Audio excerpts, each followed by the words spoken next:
Danny, you have lobbied extensively against the 2015 Iran nuclear deal, the JCPOA. You think it's a bad deal, and like Prime Minister Netanyahu, you welcomed President Trump's decision to pull the United States out of that deal, to violate it. So to be clear, you don't agree that the deal, with all its faults, is working and is putting off the realization of the Iranian nuclear vision by 10 to 15 years?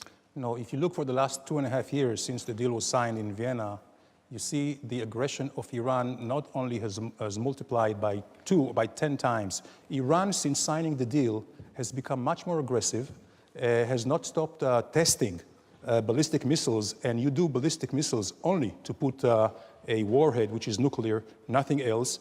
And the deal itself is not actually neutralizing the capabilities of Iran. It just supposedly suspends it. And so people who say the Iran deal has neutralized a major threat to the world, they're wrong. Absolutely. That's the former head of Shin Bet, Israeli intelligence, Carmi Gillen. You're right. Maybe they were just... And the quote I said earlier about, with all its faults, it's working, it's putting off realization of the Iranian nuclear vision. Do you know who said that?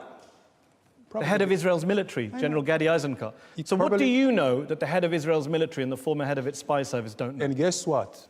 Why is it that the head of Israel's military, the former head of Shin Bet, the former head of Mossad, your spy agency, the former head of Israeli military intelligence, the former head of Israel's Atomic Energy Commission, the chair of Israel's space agencies, your country's top military, defense, intelligence, nuclear experts are saying the deal's a good deal, it protects Israel, it protects the region, it protects the world. Well, why should we ignore all of them and trust you, Benjamin Netanyahu, and Donald Trump? They do not say it's a good deal.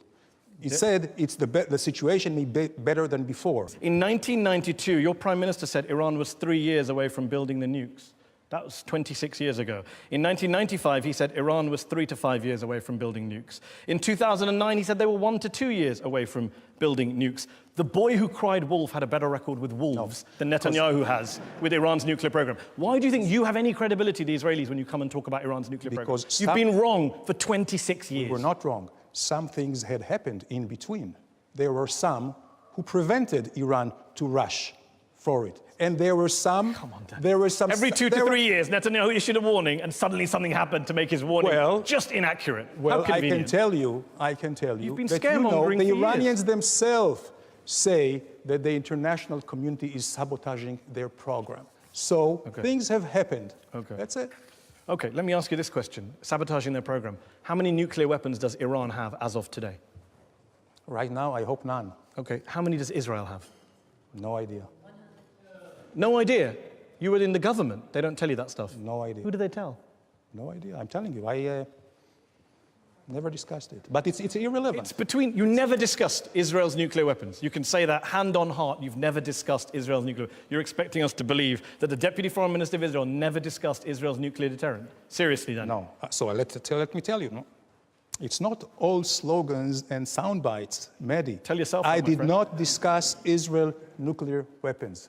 I did discuss Israel nuclear policy. There is a big difference. Okay. Okay? Okay. So now we've got past that semantic evasion. No, you have to... How many nuclear weapons does Israel have? Because experts say it's anywhere between 80 and 400. So what? So what? Yeah, so what?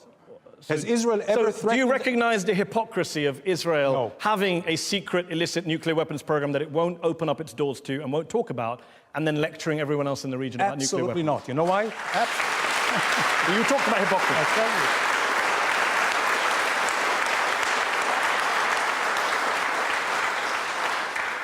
So let's start with the legal and formal. Yeah. Israel has never been a member, a signatory of the NPT, so we are not breaking any rules. Iran was, Iraq was, Syria is, and they all try to cheat. Number one. We never recognized the laws in the first place. No. Secondly, Israel is the only country in the world who has been, threatened to just erase them. Has Israel ever threatened to erase and attack any country?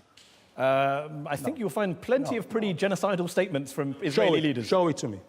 Shimon Peres said in response to Mahmoud Ahmadinejad that we could wipe Iran from that. Iran has every day threatening to erase Israel. I'm not talking about Iran. I'm asking about Israel's nuclear program. Saddam Hussein said he would burn the entire country of Israel. Assad, Hamas. You know what? Even members of Israeli Knesset, Arab countries. Danny, I'll ask again. We've gone off on a lovely diversion, which you're the master of. How many nuclear weapons does Israel have? I don't know. By the way, another diversion, which I have to say. No. I have to You say. can't pre-announce your diversions.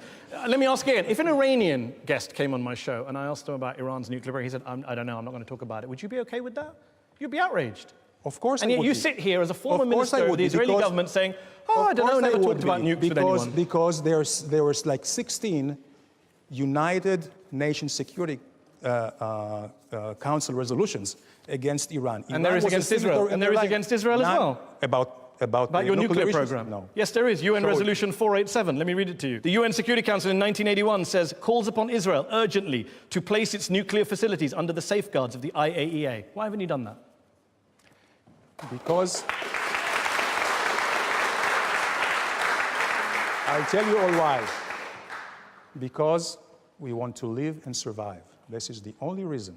Okay. Live and survive. But you are defying a UN it. Security Council resolution on your secret nuclear weapons Live and program. survive. That's it. Okay, Avi Schleim, when Danny talks about the threat from Iran, do you recognize that language? How big a threat, in your view, is Iran to Israel today?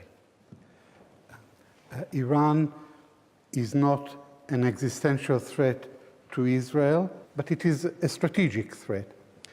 Now, let's compare the records of these two countries. Iran has never attacked a neighbor.